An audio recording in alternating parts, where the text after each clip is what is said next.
Presentation. We have Mr. John Zukowski. Mr. Zukowski, welcome.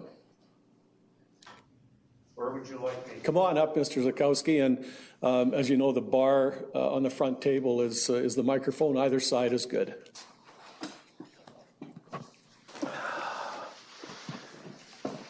Thank you, Your Worship.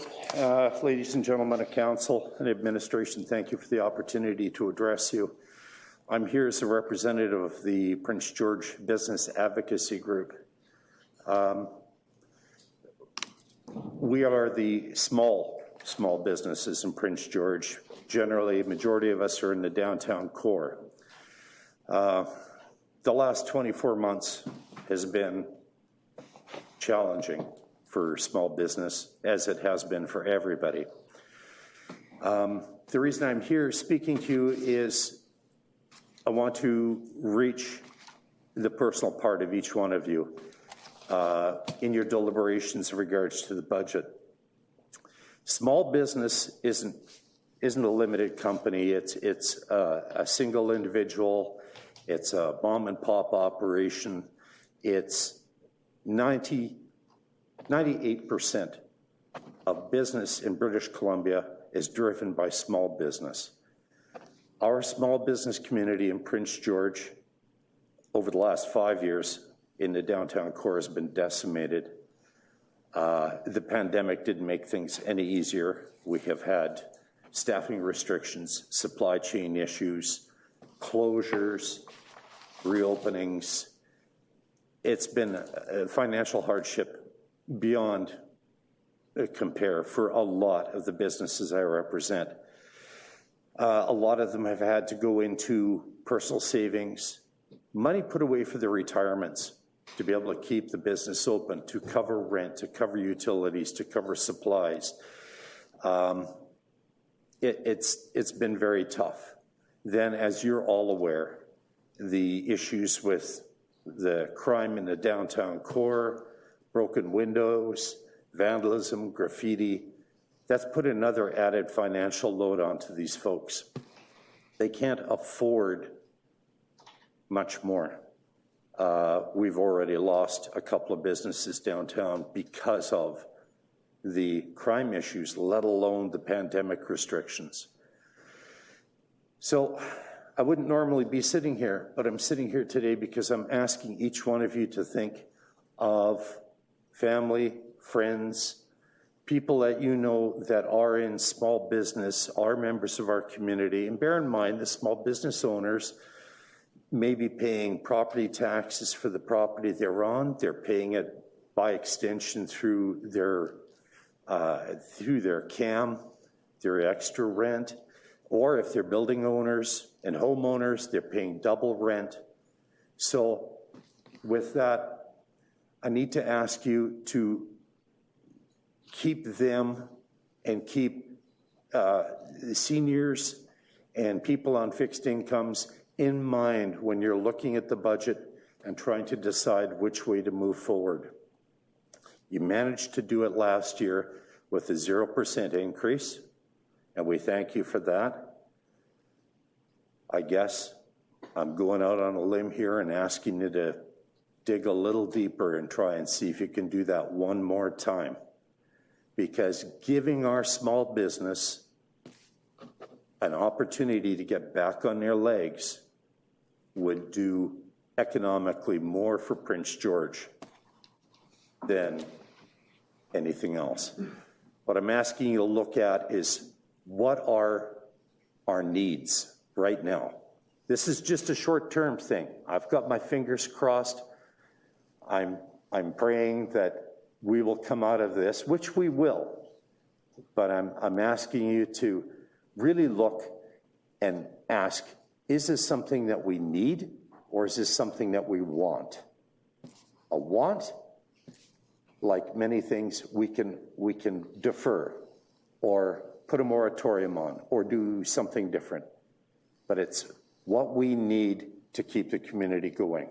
We're relying on each one of you because you are the spokespeople for the people of the city of Prince George.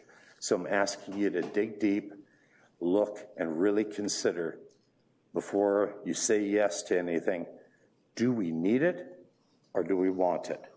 And then move accordingly. I thank you for your time, Your Worship, council members. If there's any questions you have for me. I don't have any, Mr. Zukowski, so thank you very much for your presentation. Thank you for your time. Really appreciate it. Thank you. Ms. Conley, our next presenter is Natasha Allen.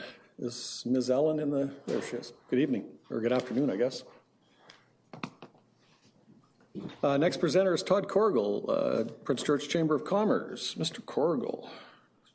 Good afternoon, Your Worship and Council. Thanks so much for allowing us to do this in person this year. It was certainly a lot more challenging over the phone last year, so we're pleased to be here today. First and foremost, we have to start with where business is at today, because that's such a hitching point. And as Mr. Zukowski has mentioned in his speech, businesses are challenged. They're challenged in a variety of different ways. They're challenged through taxation, they're challenged through fees, they're challenged through encumbrances that are going on in our community, as the speaker just mentioned, problems that have proliferated throughout our community that are beyond individual businesses' capacity to deal with. What we're seeing is insurmountable cost increases across every sector. So concurrently, while the pandemic was happening, the costs of employment were rising, new fees were being levied, new taxes are being created, businesses are being unnecessarily burdened with problems at their front steps that they've neither created nor are they meant to handle on their own. As you're aware, there are thousands of businesses in Prince George. These are ranging anywhere from single-person operations within their home to 100-plus employee organizations. Some of these people, as Mr. Zukowski mentioned, are dual taxpayers. They're paying their property taxes on their home, they're paying their business taxes on their businesses. They are being hammered. Prince George, on a per capita basis, has some of the highest property taxes in BC, and that is not sustainable, and that cannot continue to roll on for year after year. We need to find mechanisms to ensure that they're able to survive over the long term. What we've seen over the last couple of years is businesses have had to be creative. They've had to come up with reasons and opportunities to make operational changes to their budgets without making those operational changes to their staffing levels. We've seen businesses being highly successful in retaining all their staff through this process, and they've found operational efficiencies throughout their budgets. What we're encouraging council to do today is to advise administration that it might be a good idea to review every single budget being presented, find a 5% operational savings that does not include staffing, look for redundancies, look for technological opportunities to increase the efficiency of an organization, just as businesses have had to bore through the last 2 years. Finally, with respect to the proposal to remove funding for the RCMP, we find this a very challenging piece to bring forward. As we know, the RCMP have neither created or are in charge of solving these problems. There is systemic funding requirements that have not come forward for years and years and years when it comes to mental health and addictions, and we're seeing that proliferate through our community now. The RCMP, however, are on the front line of this problem, and they are doing their level best to solve it. Cutting operational funding that cuts right through CAR 60, that cuts right through the DSU, will result in significantly negative impacts to our business communities, particularly in the downtown business sector. And we can't afford that. There are businesses that are either shutting down or cannot afford insurance anymore because they can't get insurance anymore. The broken windows theory from years and years ago is here today, and it is challenging businesses beyond belief. We need to find better solutions, and we would encourage you to listen to the survey results when people said we need to increase funding for our RCMP and find better ways to manage the problems through advocacy. Thank you. Mr. Corrigal, thank you very much. Councillor Skaken. Well, thank you, Worship, and thanks, Todd, for all you're doing. Just a quick question as far as mental health and a number of issues, and you've talked about it before, downloading and offloading. I'm just wondering, at a high level, can you talk about what the BC Chamber is doing as far as lobbying the provincial government to, try and control some of these costs, mental health, things like that, if you could? Sure, thanks, Your Worship, through to Councillor Skaken. Let me localize that a little bit more, because we've been communicating with Minister Malcolmson and the Office of the Premier quite regularly, I believe, since October. We've had a number of letters back and forth on the issue. In fact, just received a response to our latest, which was last week, just before they announced 4 new mental health and addictions recovery centers in the Lower Mainland and none in the North. Right. We are pressuring this issue as much as we possibly can, locally and provincially through the BC Chamber. We're also leveraging the Canadian Chamber network on this issue. There is no single source solution, but we've proposed a 4 pillars approach that is nothing new. It's just not being utilized anymore. But what we're looking for is a true pathway forward. And some of those ideas, I know you've all received the letters that we've filtered through to you after they've been sent, and we do look forward to following that up again. Great, thanks. And I just want to talk about the Car 60, the potential cuts that's in the media, and the downtown safety unit. And I believe Councillor Ramsey put a motion on the floor to challenge the RCMP to come up with some reductions of $1 million. We didn't say the downtown safety unit. We didn't say Car 60. Our administration said that, and the RCMP has said that. So we're getting the hell beat out of us for challenging the RCMP to come up with savings of $1 million. But we have not said get rid of the downtown safety unit. We have not said get rid of Car Safety, or Car 60 rather. So I wanted to put that out there. So thank you. Thanks, Councillor Skaken. And before I go to Councillor Frizzell, I'll add to Mr. Corrigal's comments. So as you know, Mr. Corrigal, the BC Chamber of Commerce supported the BC Urban Mayor's Caucus and their approach on the complex care. And you're absolutely right that we had an announcement midweek. We did have a meeting with Minister Malcolmson's office as well, and 4 locations in the south. So work continues. I'll speak specifically about the work here in Prince George that really is, at the end of the day, because of our geographical location and our service to the entire central and northern part of the province, these complex care facilities are of the utmost importance. It is just another piece of the puzzle that we're looking at trying to implement here in Prince George. So thanks to your organization, but thanks as well to the provincial organization to step up and help us out as a caucus to drive this point home. Councillor Frizzell. Thank you, Mayor Hall. Just want to go on a slightly different tack that you mentioned, the insurmountable costs and the challenges businesses are facing. I wanted to commend you and President Giddens and the whole board for the Our Hometown initiative.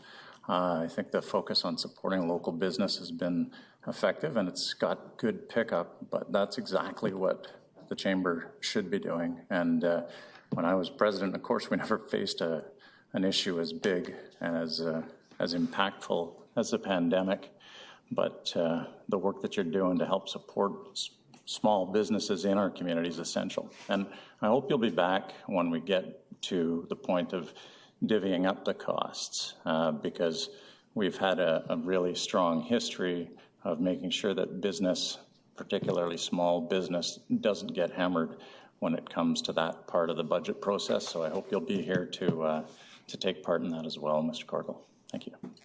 Thank you, Councillor Frizzell. Councillor Kraus. Well, thank you, Worship. And I want to thank Mr. Corrigal for raising the issues that are happening downtown and also acknowledge you indicated that the mental health and addiction issues are a long-standing issue, and I want to say that from experience, I know there's probably 20 years plus that we've had these issues. It's not new, but had we got on top of it quite some years ago, maybe we wouldn't be where we are now, but we are. And so I'm really supporting the Chamber in their advocacy around the need for services in Prince George and the Urban Mayor's Caucus on the work they're doing and lobbying with the provincial government to get additional services here in Prince George. So thank you. Thank you, Councillor Kraus. Councillor Ramsey, and I know you'll speak too from an NCLGA perspective and the work that your organization is doing around complex care. Thanks, Mayor Hall. Yeah, NCLGA had the opportunity to meet with Minister Malcolmson's office, advocating for more supports for local government in northern, rural, and remote communities. We know the struggle that not just Prince George is facing. So thank you for the work that the Chamber is doing on that initiative. I think, if we're hitting them from all sides, that maybe we'll make movement on this critical issue. And I do want to perhaps apologize for the stress that that this motion on the reduction to the RCMP budget has caused in our community. You know, that was never my intent to cause so much undue stress.